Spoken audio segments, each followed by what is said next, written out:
Brigadier General Lampkin, Colonel Stromberg, Colonel Karen, Colonel King, staff and faculty, fellow cadets. The West Point Distinguished Lecture Series in the Department of English are honored today to host Professor Camille Paglia. Professor Paglia is one of America's foremost critics of popular culture.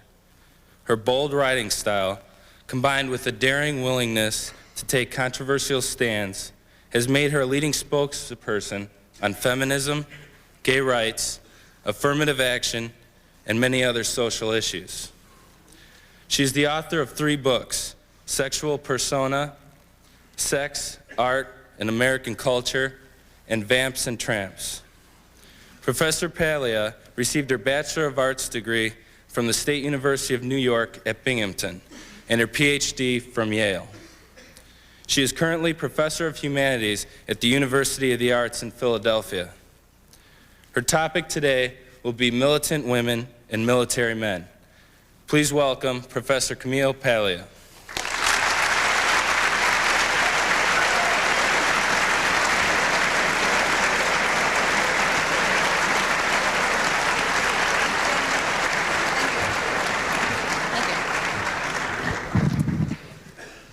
Good afternoon. It's a tremendous honor to be invited here to West Point to address you.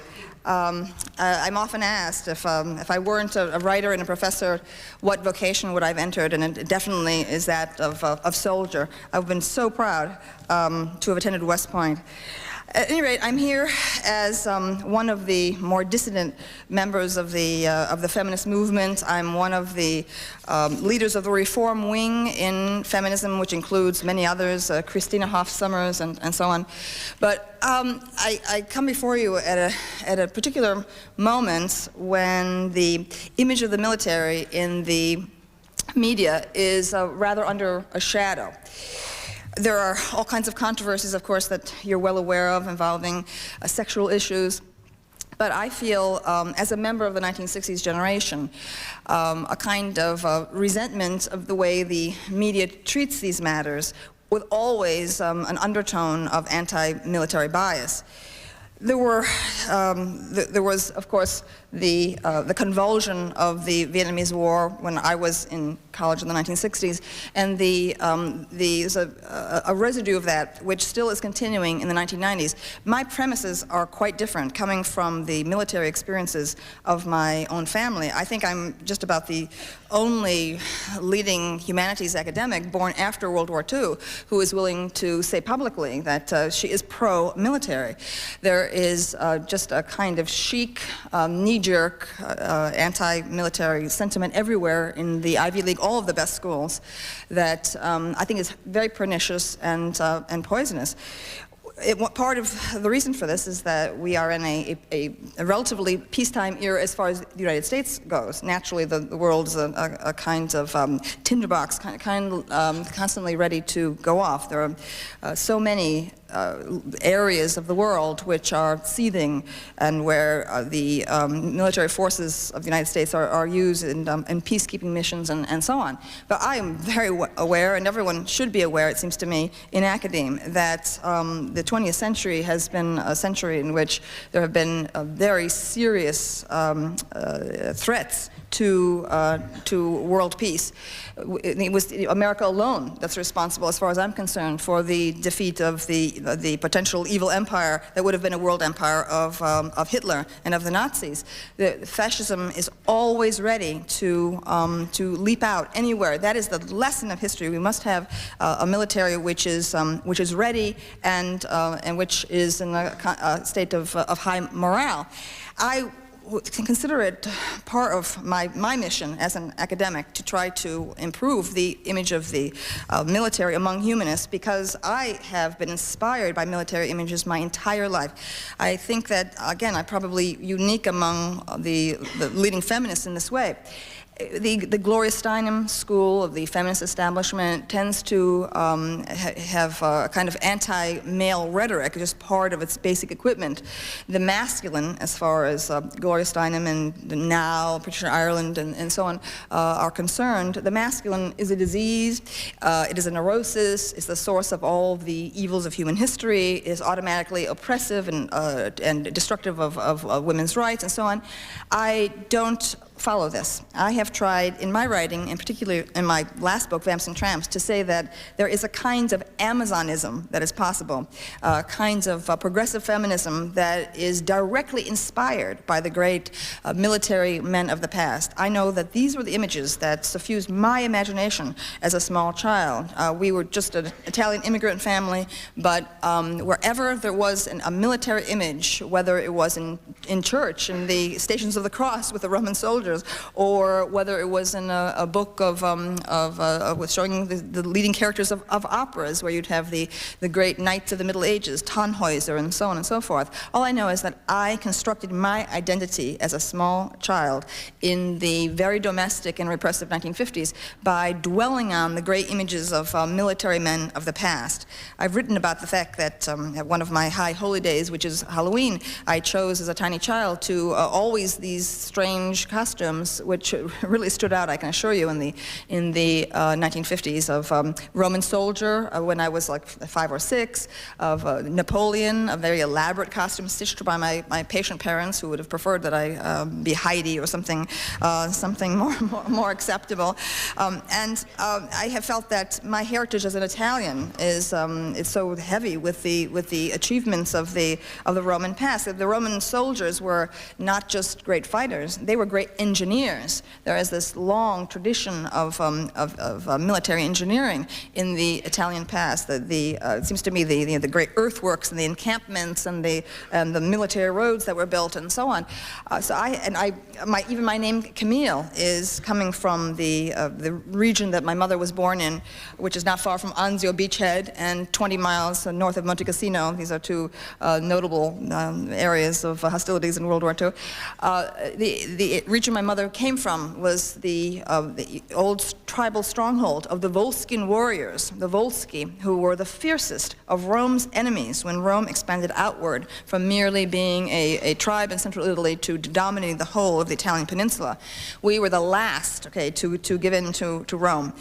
When Virgil wrote his Aeneid, he has his woman warrior figure, the Amazon Camilla, a Volscian warrior. She is coming from that region that must have been, even in the time of ancient Rome, notorious for its outspoken and assertive and aggressive women. So I bear proudly the name Camille, Camilla, which has been in my family for generations and so on. This is the name of a woman warrior. It seems to me this is the proper philosophy, the correct philosophy for any contemporary feminist who demands equal rights and equal treatment before the law and so on. That is for men and women to have equal rights and responsibilities. It seems to me the image of the combative woman is ideal. So I have separated myself from the, I feel, more white, upper middle class, office worker, professional class, like lawyers and doctors and so on, model of feminists. I feel that there's a kind of excessive mentalization to so many feminist ideas, and that there is very little concern with physical development of women. That is, athletic prowess is certainly admired among everyone in the feminist movement, going back to the period of Billie Jean King and into the period of Martina Navratilova and so on and so forth. But there's a kind of disconnect between that kind of athletic physicality and the ideas which are victim obsessed, which have, seems to me, gotten way too deep a root in feminist thinking. So there are so many images of mine from the past. For me, the military is the oldest of all the organized professional classes of human beings. And the military is our barrier against the flood of barbarism that is always waiting, both internally and externally, ready to dissolve civilization. I do not follow what I feel is the excessive Rousseauism of contemporary life, which sees us born born naturally good and everything that's bad in human society is coming from unfortunate environmental pressures. I see the opposite. Perhaps it's the way I was raised as an Italian. I would say the realistic way I was raised as an Italian, which is to say, watch out, okay? The world is dangerous. You must always be wary. You must always be alert. You must always be prepared. Okay? These are, seems to me, military values with which I was inculcated as a tiny child, that there's this lingering heritage of the military model in the Italian system. A situation of mental alertness, not always being in this kind of dreamy, reactive, passive state that I see too many girls in when I visit the campuses of the Ivy League or the elite schools. There's a kind of, you know, I'm a star and a kind of summer camp view of life, whereas the Italian view is that life is hard, right? That life must be met by this constant concentration of physical and mental energy that, again, I feel that a military education prepares you for. I think a military education prepares you for life. At any rate, I've always had a sense of the meaning and the glory of the military uniform. I've studied them throughout history. I feel that with all this sort of anti-fashion bias that's in the rhetoric of current feminism and so on, there's a kind of total obliviousness to the fact that the most beautiful and glamorous fashions through history have been those of military men, and that the image of the uniform itself is an image of identity, of personality that's been refined and that's been tested and tempered, and you present yourself as a kind of artifact sculpted by the discipline of military education. For me, I love the idea of the uniform. I would have been proud to wear one, and in my own mind, I am wearing one. And I believe that the way I have conducted myself as an intellectual is based also on the military model. That is, I believe, the kind of imagery that I use, for example, when I visit the Ivy League campuses, I often speak of coming in like a scud and strafing embattled positions. I speak of the entrenched, you know, certain faculties here. My entire strategy of attack is based on my study of military history.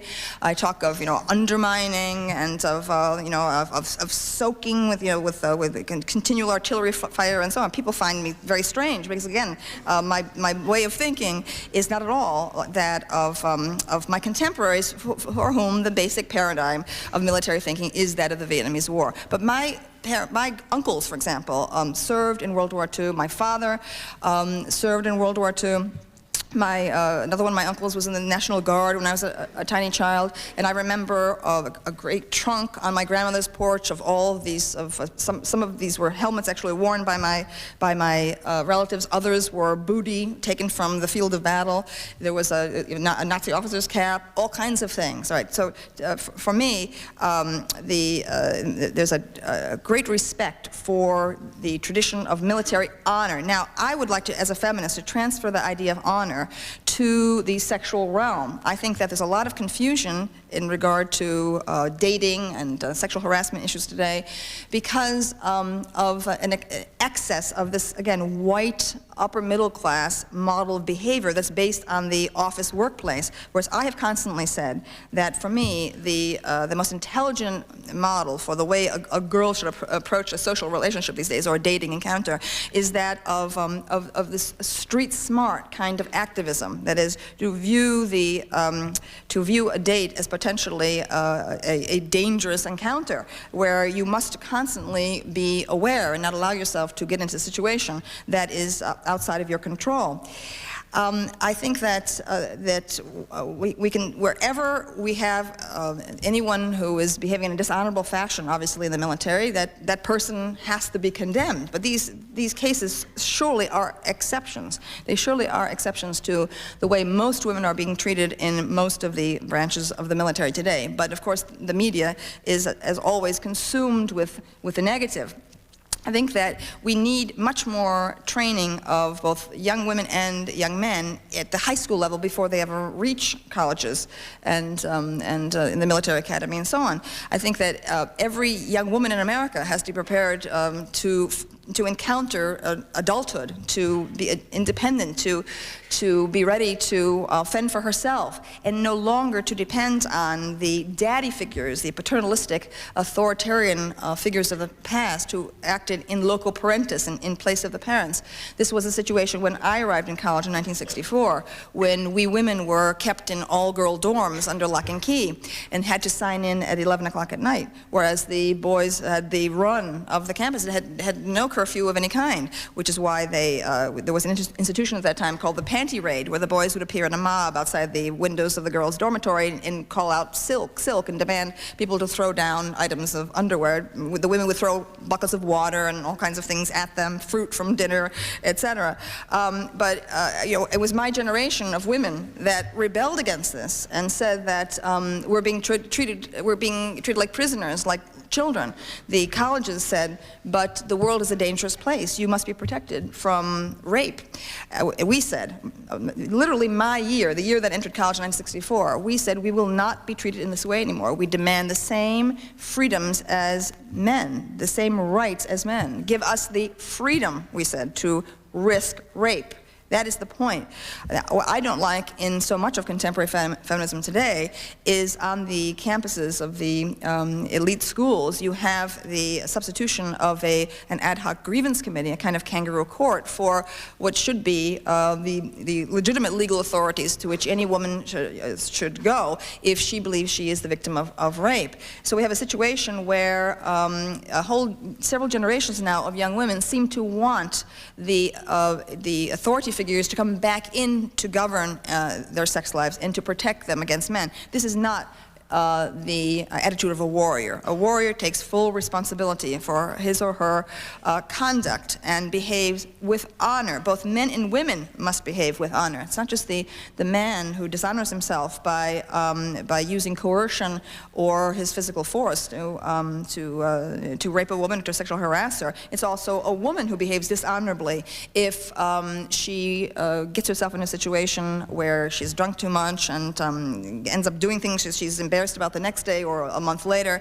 She must also step up to the plate and take responsibility for her behavior. Now, my position on social relationships is rather radical, and I understand that even many of my fellow feminist reformers don't agree with me here, but my attitude is that when you have a work situation or educational situation, that there should be moderate sexual harassment guidelines, but that when it comes to social relationships that is outside the sphere of the official institution, outside of its grounds and so on, that all students should be left free, that is an area where there should be no authoritarian intrusion or oversight of any kind. Now, I know that's an extreme position. Therefore, I also feel that in any kind of a dating situation, that the kind of he said, she said a claim of involving a charge of rape and so on, in the absence of physical evidence, I don't like the direction that we've been going in the last 15 years. We've been overcompensating for the era when a woman's word was not taken seriously by now just systematically removing young men's rights and assuming always that in any kind of an encounter between a man and a woman, the man is always the evil, the evil oppressor with all the patriarchy behind him, and the woman automatically is a saint and an innocent. I think that sexuality is very complex, and that is difficult to understand what's going on inside of us by verbal categories. This is why there are so many mixed messages when men and women go on dates with each other. Half the time people don't know what they want, and there's a kind of eddying, a fluid eddying under the surface of things, and under the surface of a kind of subtext of ambivalence and push-pull and uncertainty, especially for late adolescence and moving right into the age of the 20s and so on. So again, I feel that to automatically assume that words are going to be able to, if we can just say formal permission as an Antioch college must be gained for each step in any social or sexual encounter, that seems ridiculous to me, utterly absurd. That is not the way eroticism proceeds, it belongs to a kind of muddy, irrational realm into which our dreams feed. And everything that has ever happened to us in our lives, every everything, every influence from our parents, every memory, every movie we've ever watched is all sort of there, this kind of witch's brew of desire and fantasy and impulse and so on. It's a very dangerous mix. But again, I feel that we cannot overprotect women, or we will never get what I see as the feminist future that we are moving toward, where women are moving up the ladder to take control in positions of power in government and also in the military. Now, I've talked about the need for us to have I've written about the need for us to have a female president as quickly as possible. It is a scandal that we have not had a woman nominated for for presidency or vice presidency since the period of Geraldine Ferraro in 1984. And I think that the best preparation for our future female leaders is the study of military strategy. I feel that women's studies courses per se are a kind of dead end. One course is quite enough. When it goes beyond one course, then I think you are getting yourself into a kind of ghetto of thinking. Military strategy is crucial if any woman plans on operating as commander-in-chief in this country. And also, military strategy trains the mind as a kind of system of analysis that I think far more stimulating than anything the French post-structuralists claim to be offering, all that kind of labyrinthine, contorted stuff that passes for intellectuality in the Ivy League today.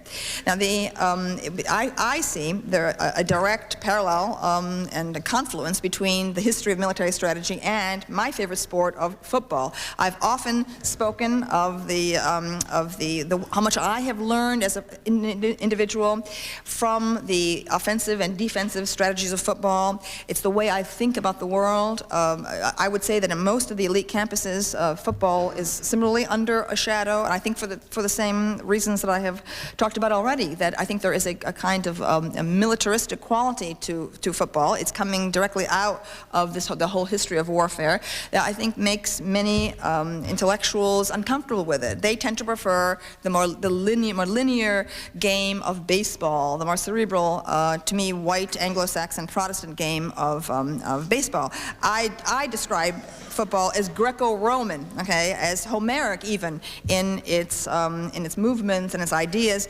I literally think through football. Right? So I feel that if we're going to groom future female leaders, that we put them on a diet of both military strategy and football. I think we will get them further along there.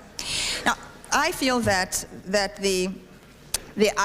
there's too little idealism also in contemporary culture, that at the elite schools, it seems that the faculties go out of their way to inject their best students with a kind of nihilistic irony about life, a constant pose of supercilious critique of great literature and art and of the great traditional values of patriotism and so on. Coming from out of, again, the past that I have, where my Italian American relatives in World War II had to choose their loyalties, okay, between the old country, where many of the relatives still lived, and which was now under the control of the Axis powers, and America, which was at war as part of the Allies and so on. My Italian-American relatives chose America. So there is a tremendous patriotism in several generations of my immigrant experience. I think it is the obligation of teachers to help students to think in the loftiest ideal, to think of the highest achievements in the whole history of humanity. I think that when you go to a military academy, that is done for you in a very real way. You have everywhere the statues of great military leaders. You have the sense of the past. You automatically think historically. Whereas if you were you are on the campus at Harvard, let's say, or Princeton, you would be taught almost immediately history doesn't exist. There are no lessons from history but those of oppressive power. History is nothing but a series of atomized fragments and so on. But that is not how I think. I think in terms of this long story that's been going on. It's no coincidence that all of Western literature begins with Homer, with the story of the Trojan War, of the Iliad and the Odyssey. Every attempt by the fashionable intellectuals of our time to get rid of the great Greek past, the great creations of Greek literature and so on has failed because popular culture then steps in and supplies what is missing. I don't know if you're aware that the extravagant filming of the Odyssey has been going on in England and will appear on NBC in May. And I think that we're ready for that again, the idea of a warrior who puts himself on the line and who suffers, the image of the warrior as sort of an ultimate, the most admirable person of human life, rather than an exploiter, an imperialist, someone who is a collaborator with the worst impulses in human nature. Oh, I better be watching the clock here. I'm to stop at a certain time to ask for questions. At what point should I, how much time should I leave for questions here? Should I go a few more minutes?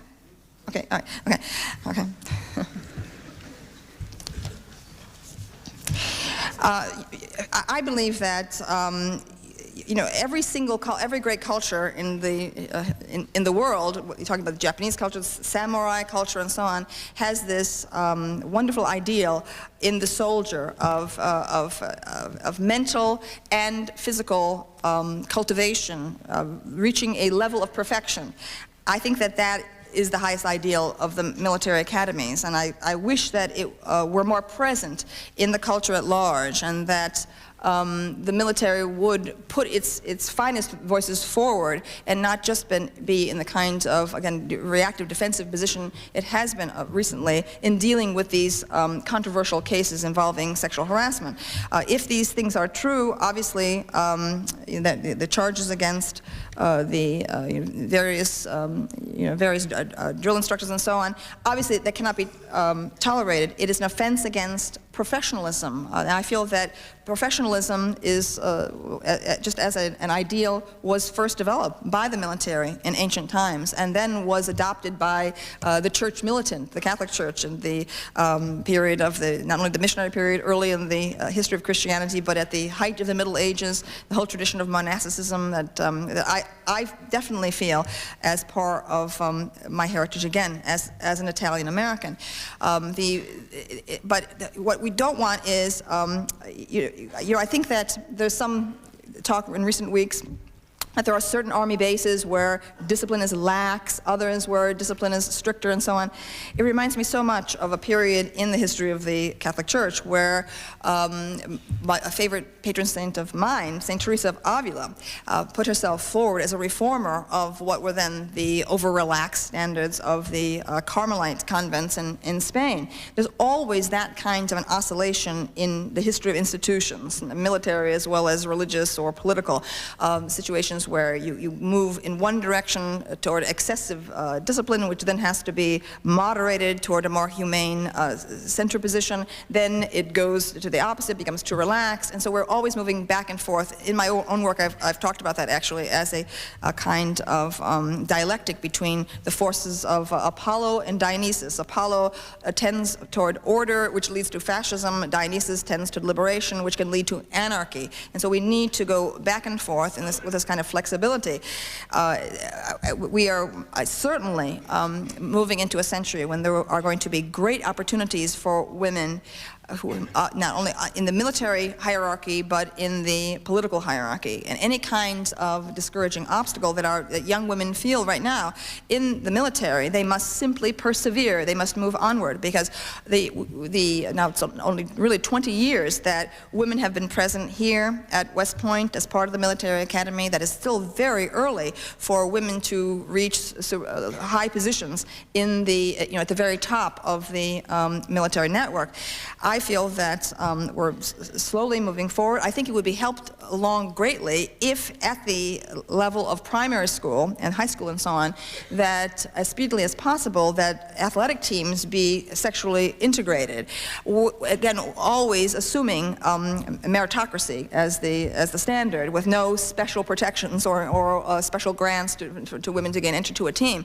Wherever it's possible for women to join men in a team situation, whether it's football or or whether women should be playing against men in tennis and so on, or in track, etc. I fail to see the point at this stage in the history of feminism for us to keep the sexes apart in that way. I think this is another way for women and men to build trust in each other and to begin to learn to cooperate with each other in the way that men have bonded together throughout history in the great teams that have did everything from building the pyramids to defeating Hitler. Teamwork is something that is not, whether it's something that is biological or something that is acculturated, it is most difficult for women who, perhaps it's because women have been excluded from Little League teams in primary school, but who knows? There may be something just coming as a kind of remnant of the hunter-gatherer period where men went out and hunted while women remained near the fire and so on. I've noticed this even in my favorite art form, the history of rock music, right, where I have been disappointed again and again at the failure of women's groups to be able to keep together, to cohere. Almost immediately, a promising or productive women's rock group will break apart, and you will get sort of stars emerging from it, and a kind of competition within the group, a dynamic that certainly operates within the great men's groups, like the Rolling Stones or like Guns N' Roses and so on, where people fight like cats and dogs. But men seem to be able to cooperate together in very punishing circumstances and to overcome their personal dislike of each other for some higher good. I think that all these values need to be inculcated in young women from early on. And I'm very, very hopeful about the future. I feel that just in my own lifetime, the amount of change that's happened for young women, it's just extraordinary. Just to give you one example, when I was young, I would say perhaps 12 years old, and this would be in the late 1950s, we girls in upstate New York were not permitted to play full-court basketball in gym class. It was thought to be too strenuous for us. We had to play half-court basketball, which means that we could only take the ball half the court and have to pass it off to the other half of the court. Okay, we were thought too weak to run the full court. It frustrated me enormously. I was constantly always falling over the line and getting a foul and so on and so forth. How far we've come, where now weight training is available to women in ways that would have been impossible in my own era. I feel that, again, if women are going to rise to the top of the military or rise to the top of the government, that military strategy is at the heart of their preparation. I give one famous example from history. One of the most pivotal battles ever fought in the ancient world was the battle at Actium, which Shakespeare writes about in the play Antony and Cleopatra. That there was a moment when the culture of an entire hemisphere could have moved toward Africa, or could have moved as it did toward Europe. All of the Roman Empire begins in that moment when Octavian Caesar is able to defeat Antony and Cleopatra at that battle. It was a woman's military mistake that led to that battle. Cleopatra, it was 31 BC, she and Antony committed suicide the following year. A military mistake. She chose to fight at sea. She chose to force her will also on Antony, a man who was experienced with on the land. This is a point that Shakespeare dwells on in that play. He was an army man. He was not a navy man. She imposed a naval battle on him. It was a debacle. Okay, his forces were crushed, he was humiliated, and all of human history of the Western world turned on that one mistake by a woman. So I look forward to the preparation of future female leaders by the military academies, and also by an educational style and a philosophy based on the honor code, okay, that goes outward and eventually converts the present cells of mediocrity that I think are the Ivy League schools. So, all right.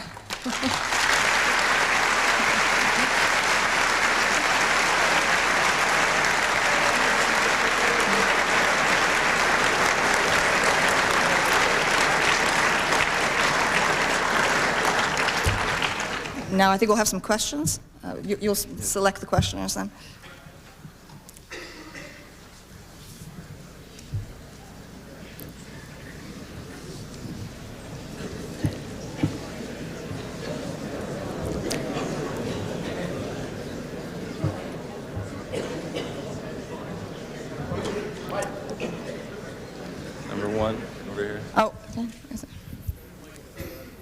Going back to your statement about men and women should be able to compete during high school sports together, the recent evolution of a female professional basketball program, do you see this as a positive thing, or is it a negative thing because men are not, or do you think it's a negative thing because the women should be able to compete with the men at the professional level also? Well, I think that, you know, this is the latest incarnation of the women's professional basketball league, and in prior years it has failed for a lack of a following. I think that there's much more of an active response to women's professional basketball now because so many women in the last 20 years have been playing team sports in college thanks to Title IX, whose effects are somewhat controversial. I myself have written about that adding women's team sports to many universities, they've dropped men's sports like wrestling, which I think completely legitimate, and other things like that. But whether it may be a step backward, I think anything segregated may be a step backward in both gender terms and racial terms. Wherever possible, I think that a woman should be able to, if her athletic expertise is such, be able to join a men's basketball team. Why isn't that being done at the high school level? After all, basketball is not a contact sport in the way that football is. I would like to see much more attention coming from the feminist establishment to the integration of sports. Number 3. Ma'am, Cadet Hollis, Bravo 3. Ma'am, what do you think will be the effect on the male ego and social status as women become integrated into professions and social positions traditionally held by the men? Well, it's always difficult in the beginning in any society for men to take direction from a woman, but I was just saying at lunch to one of the cadets that I think that a woman has an advantage when she's been born into a family where she has younger brothers, because she knows how to boss men around and knows how easy it is to shape men to her will.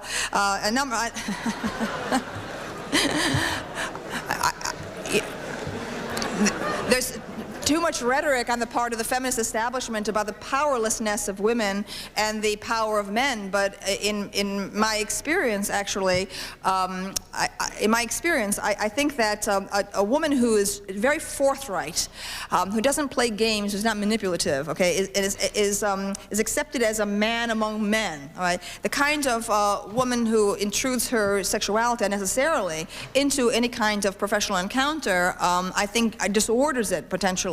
Again, that's one area where, again, I think the feminist establishment has been unfair, always attributing to men superior power in any encounter, and the woman is always somehow a passive victim, sort of like an inert kind of couch potato, merely being acted on, okay, by male pressure. I don't know. I think that men actually admire and are stimulated by a commanding woman, but it's up to the women to learn how to up to the woman to learn how to present herself in a way that's fair and just, and that there's no game playing it seems to me. A woman leader who knows how to relate to men can relate to them as an equal. A model for me is the Texas feminism of Governor Ann Richards, for example. I like her style enormously.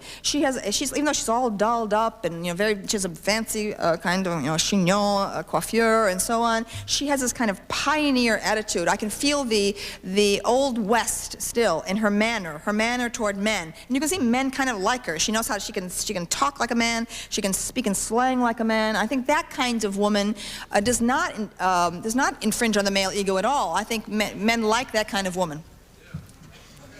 Number 2. Ma'am, Cadet Simpson, you said earlier that you think every time a woman goes out on a date, she should view it as a potentially dangerous situation and try not to get herself into compromising one. At what point in a relationship do you think that she should be able to relax a little bit and let down her guard? Well, in my, as a scholar of sexuality, I think that sexuality is a very dangerous force. It's our animal nature.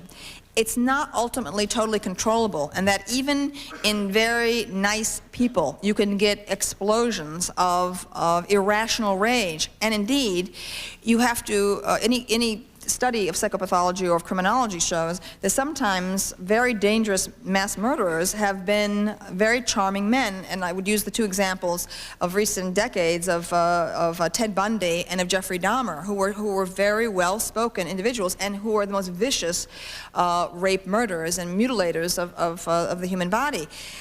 I think that we are not preparing our young women, or our young men for that matter, telling them about this quality in sexuality that you can have. I often recommend the movie Looking for Mr. Goodbar, starring Diane Keaton. It was based on a best-selling novel of the 1970s, and it shows a woman of my generation going out and trying to have the same kind of sexual freedom as men. That is, picking up men in bars and going home with them and taking a series of risks, okay, which eventually she can't handle. Finally, the last person who ends up killing her, and just a traumatic, episode. It has to be seen because you watch it happening. You can see.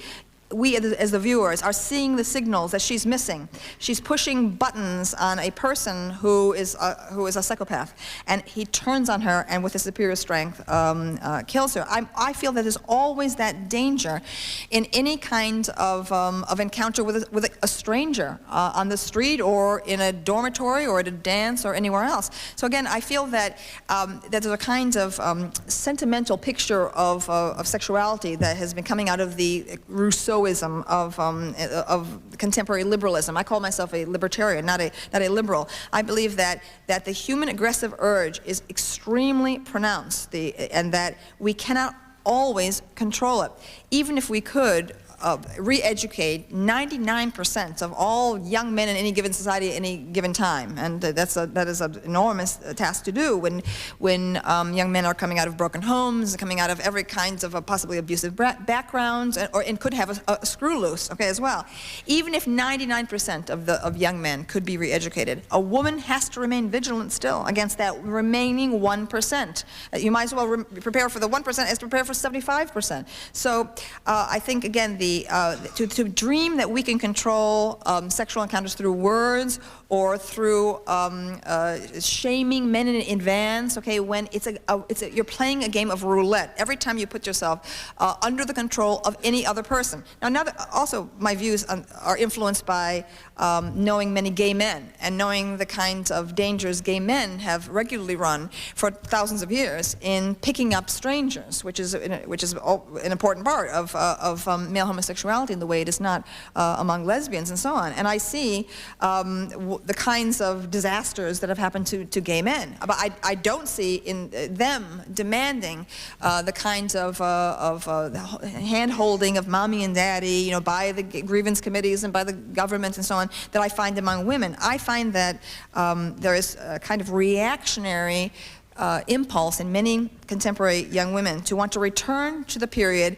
of the Victorian period, it seems to me, where a girl's sexuality is something pure and chaste and guarded, and the slightest contamination of it ruins her for life. She's ruined, okay? She has one unhappy sexual encounter. That's it for her, okay? She's off, okay? She will be wounded forever, all right? And she will, there's no way her soul has been penetrated. Now, I think this is wrong. I think it's a wrong way to raise young women. I think that, again, women should regard their bodies as an instrument of aggressive physicality. They should view life as a series of bruising encounters where you pick yourself up after learning some lessons and so on. Now, if a real rape occurs, all right, then the police should be informed and that person should be prosecuted. I am not in any way soft on this issue. Not only do I favor capital punishment, I favor torture. I want to bring torture back, okay, for...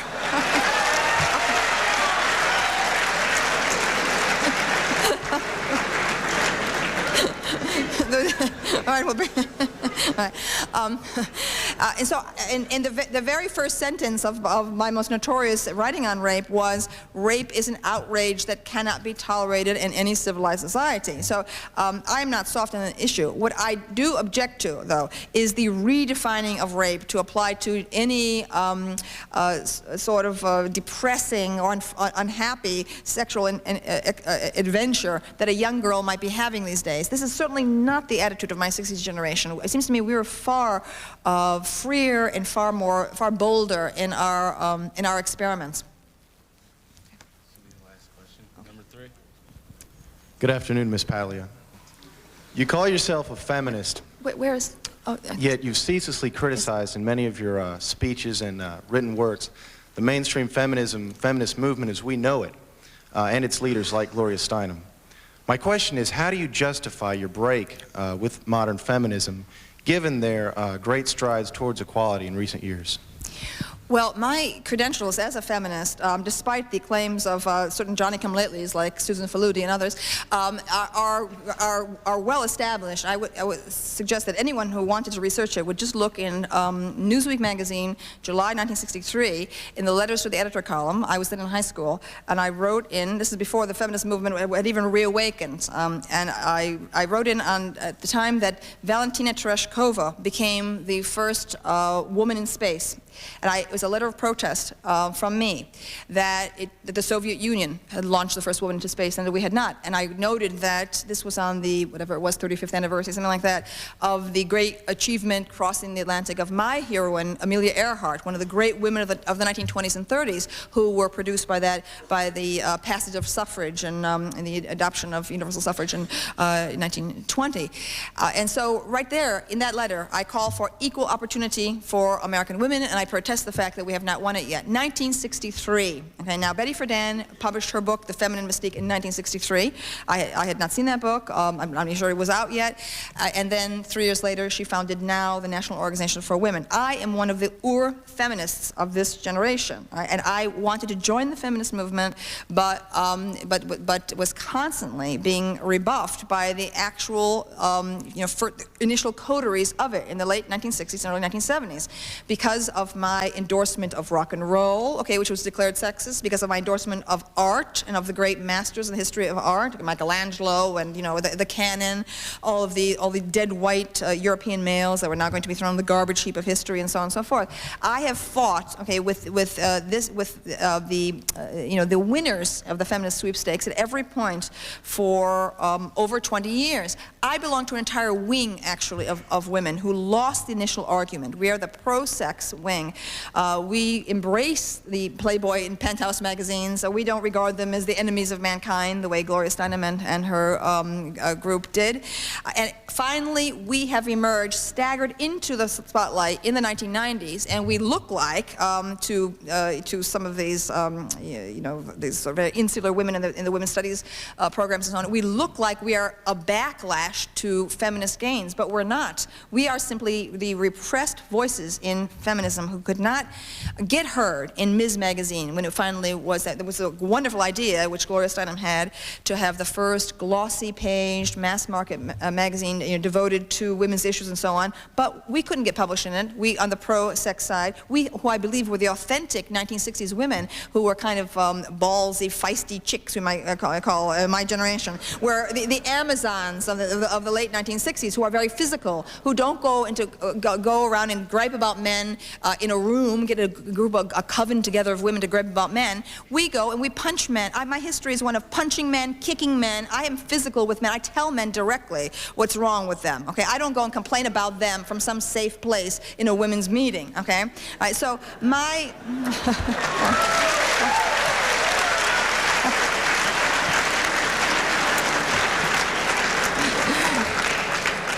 So my brand of feminism has reawakened in the 1990s, and we are thriving, I believe. I think that feminism should have, though, many voices, many positions, and that neither side should be trying the other for heresy and burning people at the stake. I know, because I was silenced for so long, I'm a free speech militant, and I do believe ultimately that all the voices in feminism should be given equal weight.